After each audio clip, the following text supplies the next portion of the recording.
Greetings, welcome to the Prime Directive. I'm your host, Jeff Oko. My co-host is always Chris. Say hi, Chris. Hello. I was expecting more anger. So Disco Season 3, Episode 13, Season Finale, Chris. Did they stick the landing? Lord, no. But I will maintain that this season's, as an entirety, has probably been the best so far. But we are sticking with the time-honored and proud Discovery tradition of face planting somewhere by the end of the season. Well, I shall join you in some negativity, but I think you're going to play my role today.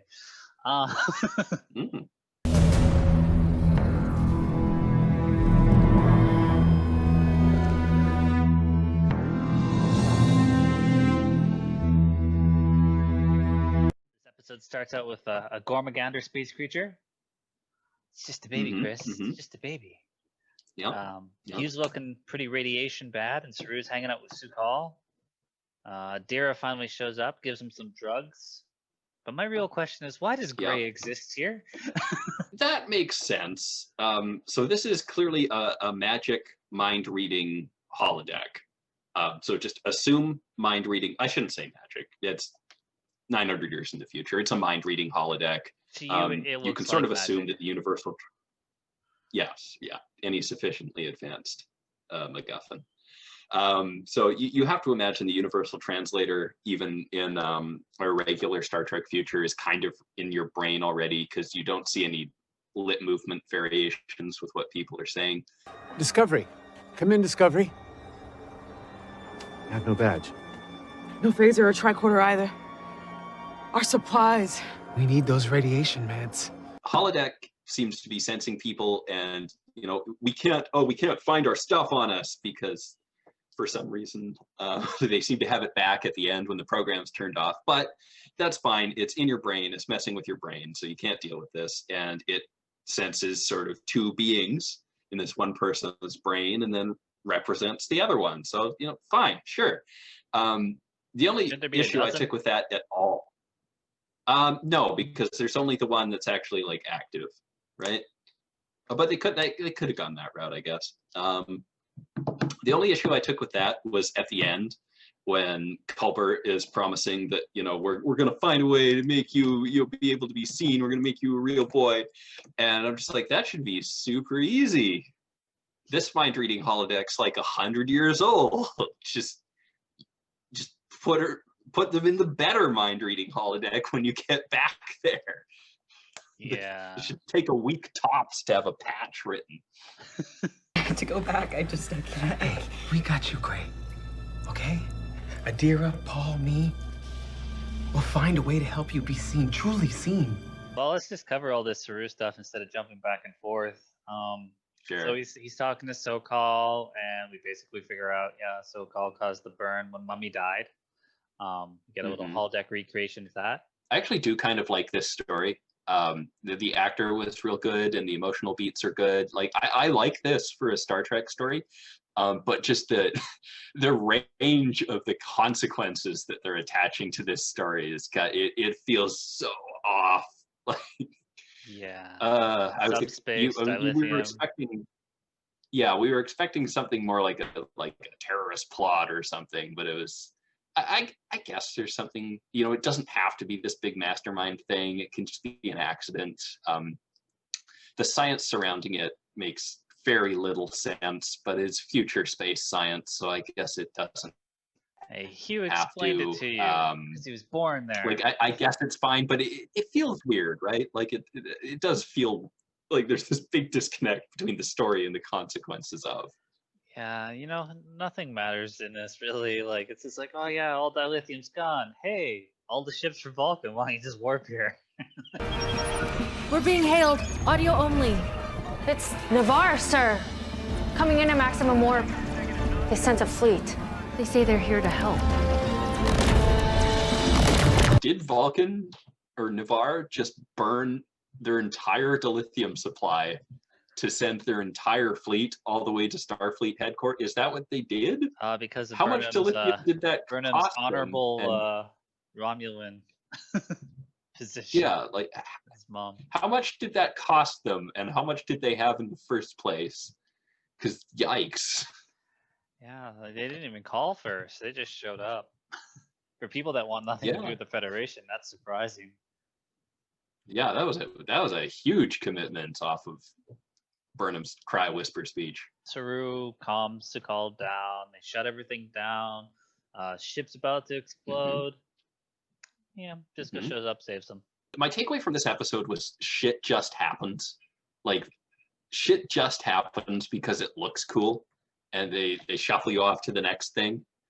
And like the ship collapses just as soon as they beam it. Like, why? I know it's old, but it's been old for, It's for like- 100 years. It's like the And mountain below it immediately collapsed just too. goes, Like the mountain Yeah. below it collapsed too. I'm like, okay. yeah, it just, as soon as they're gone, it just ship done. And thinking about it, I can actually salvage that a bit, I think. Because holograms we know are like physical, they're solid, they're capable of interacting with the world around them. So let's say the ship has been falling apart for decades, and eventually, well, it's just going to put up some hollow pillars so that the ship doesn't collapse. Like, sure, that makes sense. And then you turn it off and the whole ship collapses. But that's me reaching. And if you're going to do that, you should probably have a character like mention it, or say something to the kids like, this ship is so old. Like, if we turn this hologram off, it's probably the support structures. It's probably put up holographic support structures, and this is going to collapse. So we need to, if we're going to do this, we need to be able to get out of here quick. Like, we should say something instead of, and then I have to come on here and make excuses. They're giving you extra work here, Chris. Voyager, you're going to take the lead on the Viridian. Fire when ready. On my mark, all other vessels. Fire and Discovery. To the other storyline, we get Vance calling Destroyer to kill Discovery. I was like, huh. Yes. How do I feel about this? Voyager. So again, killed cool Discovery. shit happens.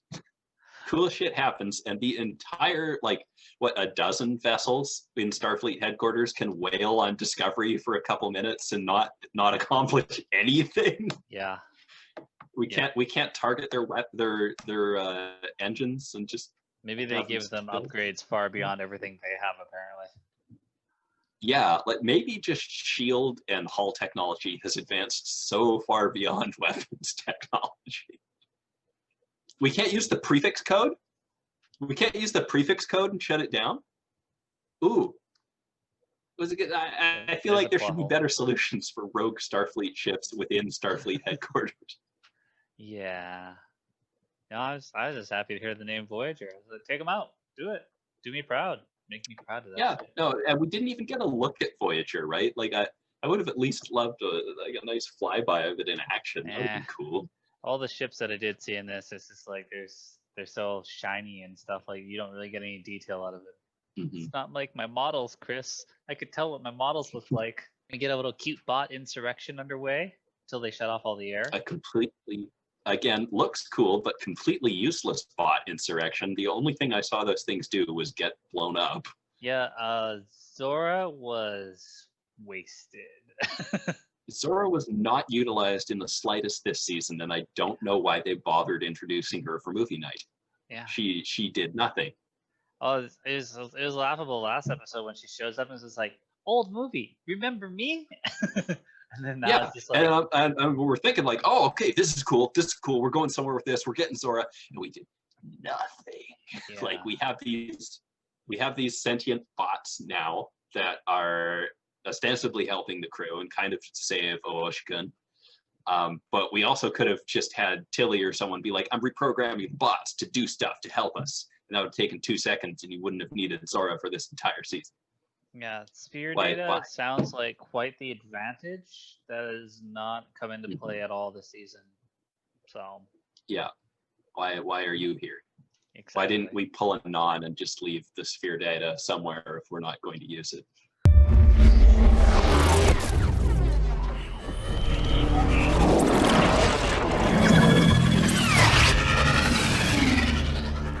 So I was getting a bit worried. I hadn't seen any Nielsen. She does show up at the end, so thank God. But I was like, who's best girl? Where's Nielsen? And then there was this Lieutenant Timo, and she was in a movie with what's his name, Cronenberg's son, and Cronenberg was in this episode. So I'm just like, oh, there's a connection. He was. Roll. And again, cool things happen. Oh, look, it's Cronenberg. Yeah. He did nothing. He didn't even hint at anything. He was just kind of standing there. I like your little. Kind of there. I don't see it happening, but I like your little guess. There was like, is he the Federation president?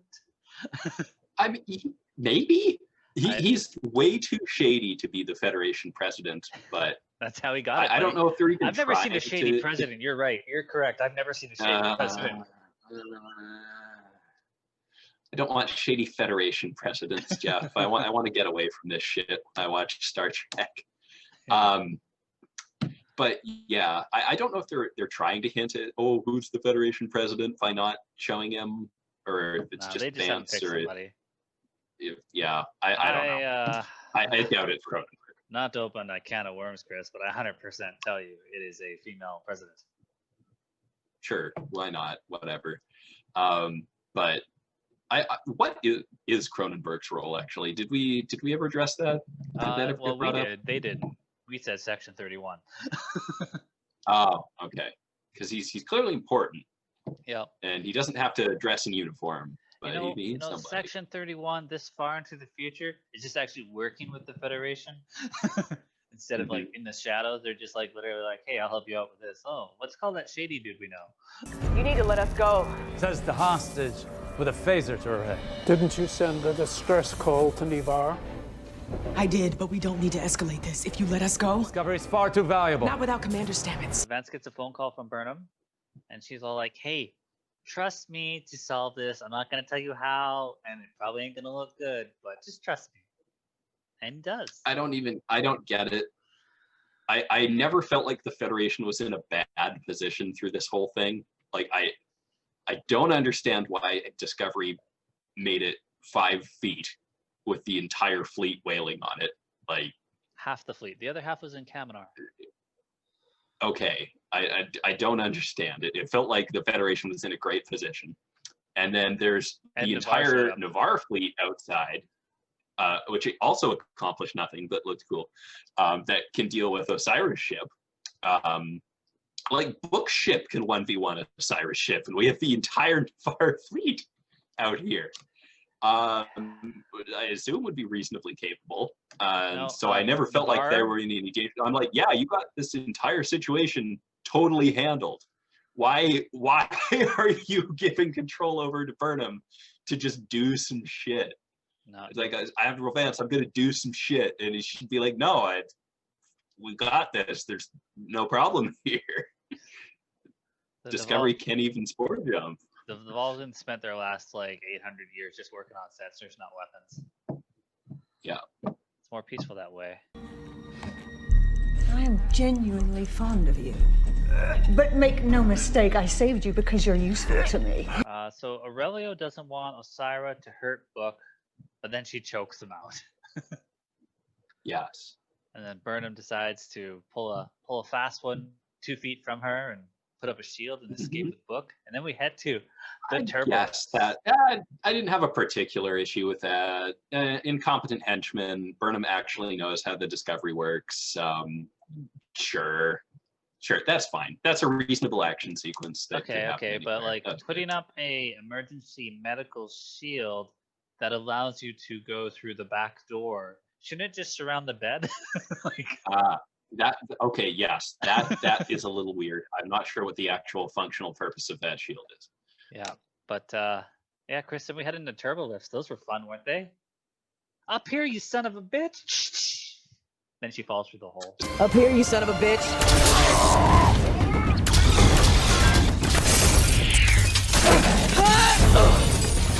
This took me, I had to pause here and actually start looking up the size of the Discovery, because this interior is cavernous. Seen the roller coaster turbo lift before in season 2, and that made no sense, but it wasn't to this scale. Like that, it was huge, and it was huge in all directions.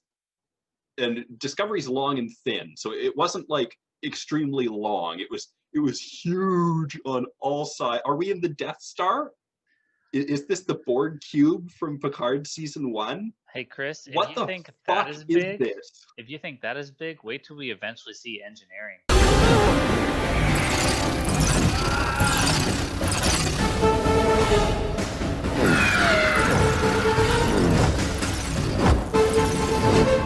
One day we'll see it. Because we saw the Enterprise's engineering in that short trek, and it's like, my God, that's huge. And I feel like I feel like such a comic book guy, like bringing this up, but it's so egregious. I get cool shit just happens, and no effort was made to make it make sense. The Discovery is not that big. The Enterprise D is not that big. Fucking Emperor Georgiou's capital ship that has a sun in the middle of it might be that big, but it's also probably not a giant hollow cube. Which I'm pretty Discovery sure is. Osiris' ship changed size in this one because like it had Discovery in it, and then all of a sudden Discovery had a lot of room inside. Like a lot. And it's like, I remember this ship fighting Book ship and not being this big. Like maybe, but like just holy shit. Like who can watch that and not be like, what the fuck? I miss the turbo lips that What go is up going and on? down. Yeah. Chris, so moving on, because there's nothing before to we say move about on, it. Like, I just want to say one word. Frere Jacques, Chris. Yeah. Because if your turbo lift Frere breaks Jacques, down, that's how big a turbo lift is. if you want to climb a ladder, well, how do you do that in Discovery, which is again 100 years before TNG? Yeah, that is how big a turbo lift. But it's just so egregious and obviously lazy, just there to be an action set piece. And it took away from Book's cool line about his cat's a queen.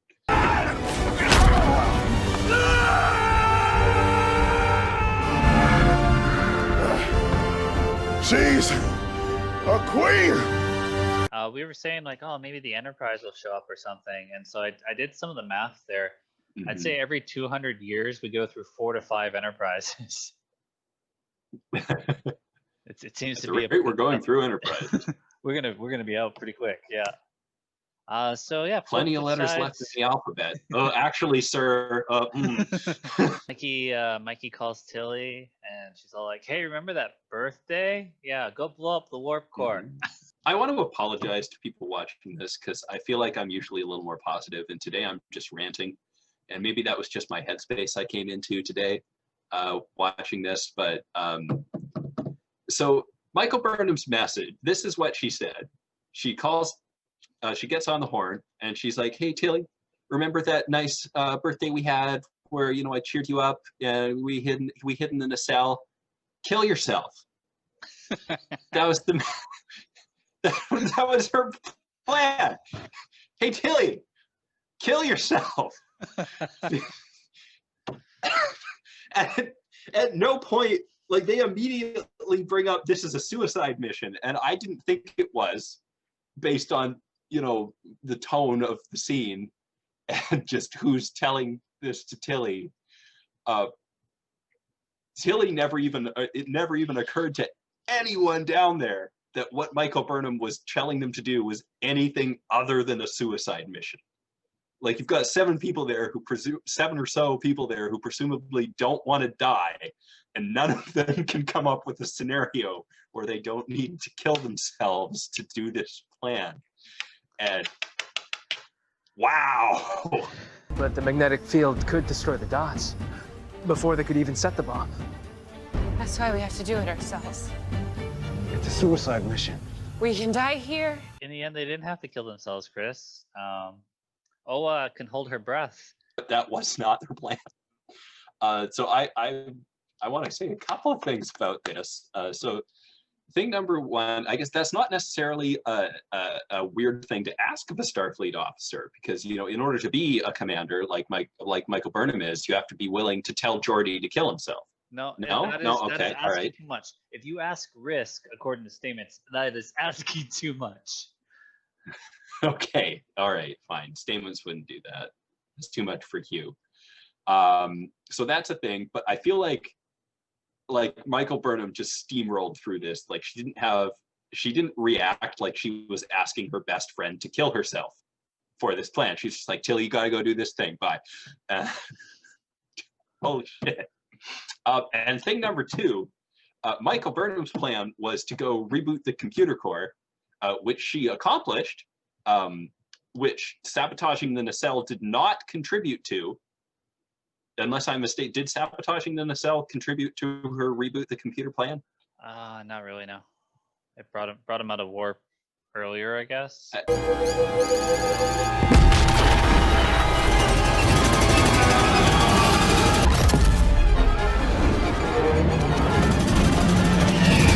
Yeah, like I don't think that accomplished anything.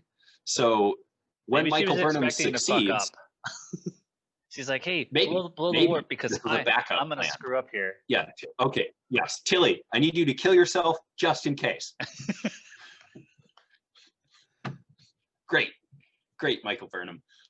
So she goes and she succeeds. She succeeds in her reset the computer plan, and then she just says, "Hey, computer, fix everything," and it does. And presumably she could have added, "Computer, please drop out of warp" to that list of commands. So why? Hey, why beam was off this the regulators. necessary? Beam the regulators off into space. Yeah. There's no I protocol presume she against murdered that. them all. Yeah, there's no protocol Like against she that. wasn't specific. Yeah, she wasn't specific as to where the regulators were being to. I guess they could have gone onto Osyra's ship, which she then blew up. So I guess it doesn't matter. It's a good thing the computer knows Aurellio is not a regulator. Please.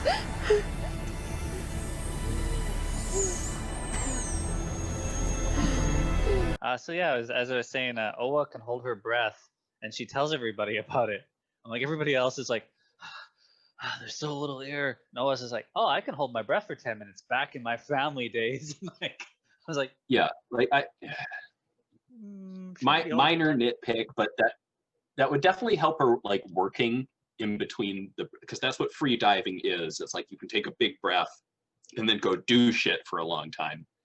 But when she's walking down the corridor and breathing and talking, that doesn't help her at all. Like she's diving, you're underwater, and you take one, you don't get, like, once you breathe again, you've kind of ruined it. yeah.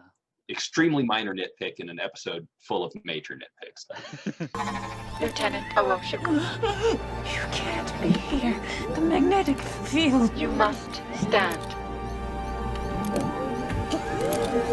Blow up the nacelle and get out of warp, and they get to the bridge. She's just like, hey, if you guys are still alive, come to the bridge. Wow. And then Didn't expect that. And then they all show up. Still no Nielsen. And Aurellio's just like, you know what? I think Book could probably operate the spore drive, guys. Also, isn't it really convenient that when Michael ordered everyone or ordered all the regulators beamed off, it just left that one guy? Yeah, that's what I said. I guess you could say Zora did it, but Zora ain't done shit. Good thing they knew Book wasn't one as well. Yeah, and the cat. I don't think they think he was a regulator, but yeah. What's a regulator? Cannot process beam cat out. Cat. Sure. Why not? Book, jump. Book, jump. Please jump.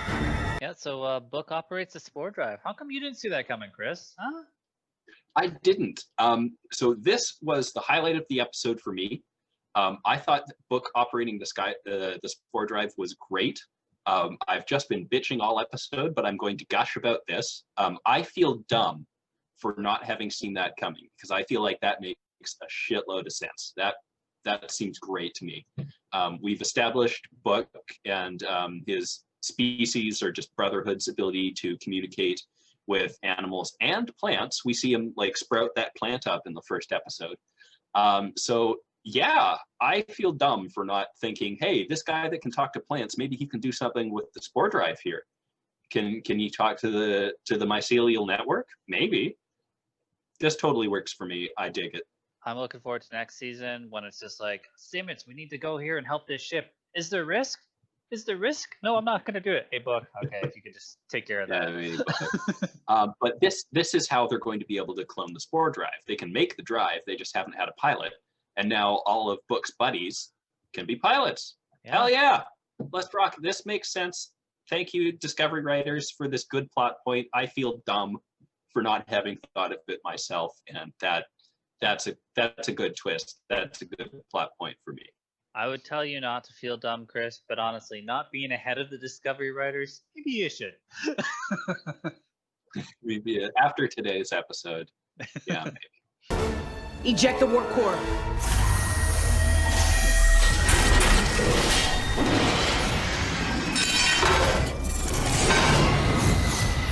They decide to drop the warp core and jump out of there, even though they haven't tested Book's jumping abilities yet. And then, like, as you were saying, so again, shit just happens. So first of all, this warp core ejection system. Yeah. Again, minor nitpick, but this thing that's about to explode and is a giant bomb is just going to shake while it goes down the warp core ejection tube. Yeah. Looks cool though. But destroying Osyra's ship, I feel, is completely unnecessary. All they need to do is jump out. If they want to destroy Osyra's ship, they're already inside of it where there are no shields, and they can just shoot it with their weapons where there are no shields. And there are two fleets outside of it. You know, she's got phaser banks. She's got phaser banks inside of the ship as well, so maybe there's shield generators too. Who knows? Well, it but like yes, there's also again the entire phaser. Navarre fleet out there as well. Seemed like it was like a weak energy phaser thing. They were just kind of launching Discovery for the hell of it. 50%. Wow. Some guys on a handrail just like, choo, choo. Yeah. What the hell is that? It's anti-proton cannons. Choo, choo. Yeah, it's all handheld stuff, maybe. So totally unnecessary to put themselves on a clock. Totally unnecessary to destroy the ship in the first place. But yeah, we're gonna do it because it looks cool. Because it's fun. Yep. So they jump, pick up Sokal and friends. Mm-hmm. I did like Saru being back in his makeup, and seeing Sokal and Sokal's reaction to that. That was pretty good. Yeah, no, like honestly, the story with Sokal and Saru, that whole thing, I really liked. It was just the disjointedness between this sort of close personal emotional story and galaxy shattering consequences because this guy's sad. It just feels weird, but whatever. It's sci-fi. It's Star Trek. I can deal with it. Yeah. Well, maybe they should have just spaced them. They didn't need to, and we were right. Like there was no danger. It's like, no, you just gotta leave, and it's fine. Yeah, they think that now. Then he goes back to Kaminar, and it's just like the kelp actually amplified it. His DNA is bonded with kelp. Yeah. So yeah, that's pretty much what happens. For whatever reason, everybody lines up for.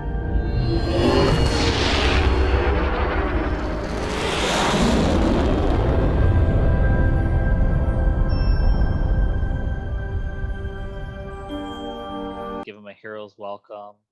And yeah, writing's on the wall here. I'm just like, oh shit, Vance is about to make a mistake. Here it comes. He's like, my kid does stupid things, but tends to turn out all right. That reminds me a lot of you, Burnham. Why don't you be captain? Saru's just gonna hang out on Kaminar, so yeah, we knew we were gonna get there. We knew we were getting here. I was just like, and it happened. I'm like, are we gonna get Nielsen as first officer? Because like she showed up at the end, Chris, and that smile, melted my heart. I really wish that she'd gotten into this position by doing Starfleet things. Like, there's a way to be a hero and save the day, because she's been doing this whole rebel thing the entire time, and maybe she needs to learn that she can be a good Starfleet officer and then get that chair. But she's continually rewarded for being a bad Starfleet officer. but it gets results. You know, you're a loose cannon, Bobrovsky, but you get results. If she was going to be a good Starfleet officer, then I was like, oh, cool, this show's going to start to shape into Star Trek. But she's not. So it's always going to be that fringe show that's wanting to be Star Trek, but does its own shit. I mean, can you actually name a good Starfleet officer that actually, like, you know, got promoted because of, you could probably name about 6 different shows with those. Yeah. Vance was a great Starfleet officer up until he has daughter issues. And oh God. Hey, he made sacrifices. He sent them away. Everybody, poor Stamets, the same shit just keeps happening to him no matter where he goes. Hi, Michael Burnham, and fuck you, Stamets, get in the tube. And he gets in the tube, and he's up. Hey, hi, Admiral Vance, fuck you, Stamets, get in the tube. Like, no, not again. Yeah, that's a meme. I'm amazed he made it back. I think he's just in an infinite series of getting shoved into tubes. What's the latest? The mining vessel Coloma is waiting for us at the dilithium planet. First deliveries are 2 Federation worlds. She doesn't deserve this spot. She doesn't deserve this spot. Tilly shouldn't even have given up command. Yeah, that's weird. I've been going, Tilly shouldn't be in command this whole time, and they're like, oh, okay. And then I'm like, no, not like this. Not like this. That's not what I meant. Go back to Tilly. Because she's been kicking ass. And even if I don't think she should be in that position to begin with, Tilly has been kicking ass and taking names. And then they get back up to the bridge. It's like, no, Michael, you should be doing this. Like, no, you are doing a fantastic job, Tilly. You were kicking ass and taking names and doing exactly what you need to do until she gets up to the bridge. And she's like, Michael Burnham can do it. I don't know. From what I saw of Tilly in this episode, she was pretty much just out of air and, you know, went to go send one of her friends to go kill themselves. I was like, well, command decision. That made sense, though. There was weight on that decision, and they were all going to die anyway. Like, there was beats there. There were character moments. There were significant glances. Instead of, remember when you were sad that one time and I cheered you up? Kill yourself. We got to see new uniforms. That's never going to stop being funny. Yeah. What do you think of the new uniforms? They're great. I like the new uniforms. I like that we finally swapped. Yeah, we saw Nielsen was in a yellow one. We saw Tilly wearing blue. Mm-hmm. To me, that is a sign that she is not in command. She is not the first officer. She's so the first officer, and I will bet you anything. Blue. I'll bet you anything. Anything. This Name isn't TOS. Blue does not mean first officer. This is 900 years in the future. Put some money down, man. Yeah. Put some money down. Oh, anything. I can't risk money against this Discovery writing. Like a Discovery writing, a tardigrade farts, the universe falls apart. Like, I don't know. Anything can happen. Oh my god. $20 right here. $20 right here. Oh. Fine, it's on. I'm putting faith in nothing here, but yeah, why not? It'll be worth it. You're putting $20 down because you feel like you need to contradict me, not because you're actually not because I believe that they'll do it for me.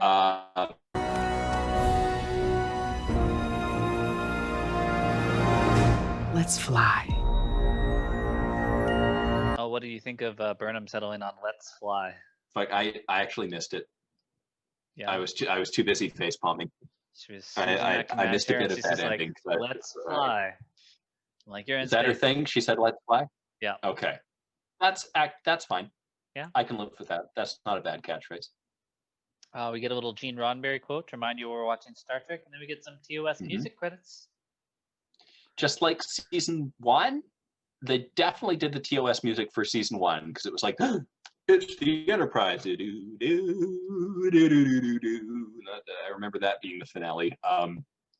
Did they do that for season 2 as well? Did they just do this for every season, or was it just 1 and 3? I really only remember it in Star Trek Beyond because they gave me cool graphics. No, they definitely did it for season 1. Yeah. $20. I'm pretty sure they did it for season 1. Okay. I'm already risking 20 here on Discovery Writers, so that's enough. All right. Might as well just burn that money. final thoughts, Chris? How was this season for you? How was this episode and everything? Saru has asked for time to consider his next steps. So after this latest round of talks, he'll return to Kaminar to help Sakal build a new life. Overall, this season was quite good. Up until it really face planted at the end here. There was a lot of shit that just came out of nowhere. Oh, the chain is kind of sympathetic for some reason. Oh, never mind. We're just going to blow them all up. Oh, this whole... I feel like these last 3 episodes were just shit happens because it's cool. But even still, there were still fun things happening. I really liked Vance and Osyra's talk when they were trying to make the chain sympathetic for some reason and then completely abandoning that. Bringing up Zora was really interesting, and then we completely abandoned that. She was wholly unnecessary for this entire season. She suggested movie night and took control of some bots, which accomplished nothing. I guess she saved Kwok-Choon, which really looks like she shouldn't have had any time to do. But I guess we can just chalk that up to editing. Maybe the bomb had 5 minutes left on it when she passed out. But if we work at it, miracles can happen. Hello, Lieutenant. Commander. How may I be of service? But again, that could have been anyone just saying, I'm reprogramming the bots to do some shit to help us. Yeah, okay, cool. So why was Zora brought up in the first place? The whole George Hughes stuff was great. That was good writing, good character, compelling, interesting, fun. I still don't think that character belonged here in the first place. And it's just there to set up the Section 31 series, which I will hate. Would it? I will. Would it have been better if George Hughes was the one, like you said, doing the Burnham role here, going around saving the ship, and then ends up like sacrificing herself, actually having a full character development there at the end by like, you know, giving up her life for Burnham? I still think we really needed to address the multiple genocides. Like, if you want to, I don't know how you address that. Like, if you want to bring in a bad character, sure, do it and have a redemption arc. There's Babylon 5 did that phenomenally. Holy crap! I don't expect anything to necessarily live up to that. But maybe don't go with the worst. Don't go with like the worst possible human. But this season was fun and interesting, and we didn't do as much exploring and world building as I would have liked. We're still falling back. We ended up falling back on that Discovery thing, which is the show's just not for me, I guess, because I can't deal with Michael Burnham as Jesus being the theme of every season. Commander Burnham. Lieutenant Sahil. You've found your way home. As did you. And I'm so grateful. And like, I keep asking myself, why is it me? Do I have unfair expectations of this? Am I not judging this show the same way I judged other shows? Like, is Captain Picard Jesus in the same way Michael Burnham's Jesus? And like, important things keep happening to him. Yeah, like important things keep happening to him because it's the show, and so of course important things happen. But I don't feel like the characters are in that same way. Like, Picard feels so much more fallible and human. He makes the wrong choices sometimes, and the crew has to, like, the focus is on other people that are also having these issues. And sure, like, it's mostly Picard and Data and Riker or whatever, but I don't feel like this is the same. I don't feel like I'm being entirely unfair. Maybe I am. It's healthy to have these kind of questions, but I don't think this show's right for me, and I don't think they're going to end up changing from the Michael Burnham as Jesus thing. Well, I did enjoy this season. So got another season, mostly, at least. Like, yeah, oh yeah, it's going to keep going, and I'm going to keep watching because it's Star Trek. And you know what? Hopefully, I'm going to keep enjoying the first 75% of seasons, because I did. I recommend the first 75% of this season wholeheartedly to someone who's not sure if they should keep watching Discovery. go for it. It doesn't phase plans until the end. And it was good Star Trek. There was good stories in there. I enjoyed it.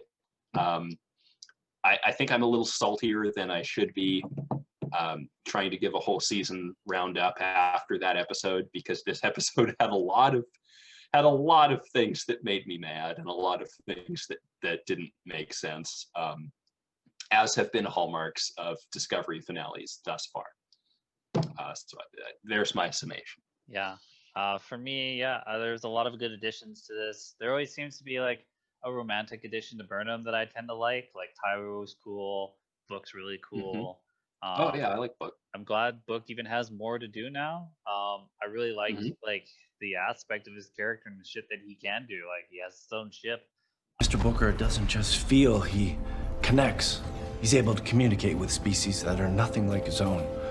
Commander Stamets needs tardigrade DNA to communicate with the spores. But you think Book could do it just because of who he is? Makes it more interesting. Vance was a great addition. Vance was really fantastic. Like, it wasn't a long scene, but I was really like enjoying seeing Vance dealing with this attack. Like, and seeing some other people talk and other people do shit. I was just like, oh, this is kind of cool. Like, who's that? Ooh, I like that person. Oh, and I really liked, we got to meet the Starfleet guy from the first episode that was abandoned on that station. Yeah. I am so happy for him. Good job, promoted. buddy. You made it. He got promoted fast. He's a lieutenant now. Yeah. Immediately, because fuck Harry Kim. I will never miss an opportunity to bring up an Harry Kim is still an ensign joke. Yeah, poor Harry. But yeah, overall, definitely, I mean, I'd say like the first season, it was just like, oh yeah, let's talk about Discovery. And then second season is like, Pike was cool, but let's talk about Discovery. And then this season, I don't know, there was a lot of good things. Like, it was easier to talk about Discovery this season. There's a lot of good things going on. And when we point out any of the negative stuff, I just had fun doing it. So yeah. Frakes improved to 3 episodes this season. Maybe he'll do 4 next season. You know what I missed? And it happened on the Orville there, where they were bringing in like Robert Duncan McNeil, and they were bringing all these like Star Trek guys in, and it's like, hey, how about you direct? How about you direct? Like, I want to see that some more. Like, even Garrett Wang has directed an episode, I'm pretty sure. So like, I don't know. Those episodes have more of a Trek feel to them because of their experience in Trek. Just like every Frakes episode, generally, like just feels a little more Trek. Like, go back to that season 2 episode with the church, and it was just like, wow, this is a pretty big Star Trek episode. That was a great episode. So going through the motions, you can't save any of them, but you can save him. yeah, I'm hoping to see more of that. I mean, they're always gonna bring in some talented new directors in that, but like, my Trek directors are out there. Wait. I think the briefest sort of point I want to make about this season versus other new Trek, you and I were pretty hype on Lower Decks. I went in pretty skeptical. Like, first few episodes, I'm just like, this is ridiculous. They're all over the place. They're not. This isn't Starfleet. And then as it kept going, I was like, yeah, they're figuring it out. Yeah, but by the time it ended, like, I haven't been that excited about a new Star Trek show in a while. It's been quite some time. Like, where we ended up with Lower Decks, I was really enjoying it, and I was really excited to see where they went with for the next season. All this stuff that they set up is still really cool. I really want season 2 looks like. I'm very excited, and I don't feel anything like that at all for Discovery. That's amazing. Nah. That is amazing. I'm watching but like, the difference in feeling of me watching this season in that, like, that's because they didn't have the Titan, and they didn't make it go 2, 3, 4. Like, that's I think that's the biggest and most concise knock I can make against the ending of this season is there's a huge contrast in how I feel about it versus the other big news Star Trek this year, which was Lower Decks. It's just the emotional connection is not there for me. The investment is not there for me. Hey, you got some Picard at the start of the year. I did get that, and that was similarly blah. I'm really looking forward to season 2 of Picard and just being able to be like, but you're a robot now. This shouldn't be a thing.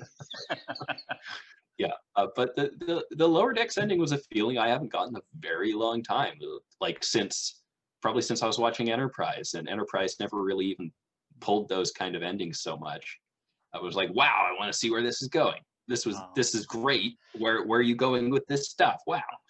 I loved my Enterprise characters and where they were going. I wanted my trip into Paul romance. Yeah. I don't know what you mean. My mistake. See you around. Trip.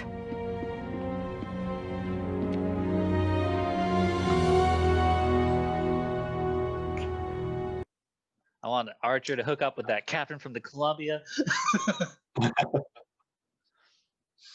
Yeah. But yeah, good season, good setups. Didn't pay a lot of them off. The ending fell flat, as it usually does. Go watch Lower Decks. Yeah, I feel like you're a bit more negative than me on this because this kind of was all season. I just kind of like, this is Discovery.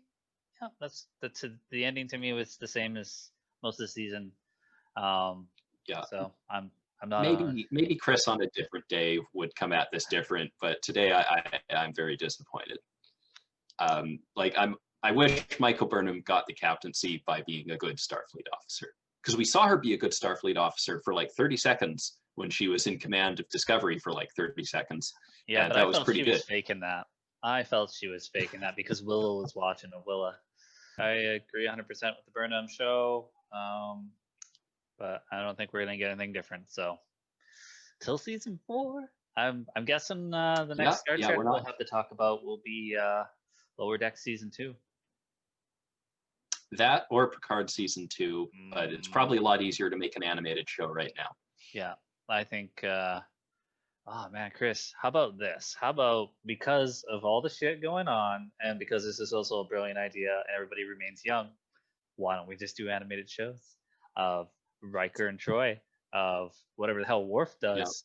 Yeah. Go back to Enterprise, bring in the cast of Enterprise, give them a season 5. Yeah. Do it. Don't threaten me with a good time. Don't threaten me with a good time. We'll have drinks, Chris. We'll get together. We'll party. We'll be like, that was a great episode of Enterprise. I mean, I do think continuing Enterprise with an animated show is a fantastic idea, and hopefully Lower Decks does well enough to justify something like that. I'm certainly hyping Lower Decks to everyone I know. Well, we'll probably get also that Nickelodeon animated series that Janeway is going to be involved in. So. Oh, we are going to get that. That's probably going to come out before either of them.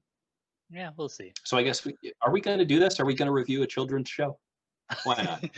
Let's do it. Let's review the children's show. All right. Be like, okay. That kid just kept pushing the same button, Chris. The same button. All right. Well, cool. Until then, thanks for watching. Hope you guys had fun. Yep. Till next time.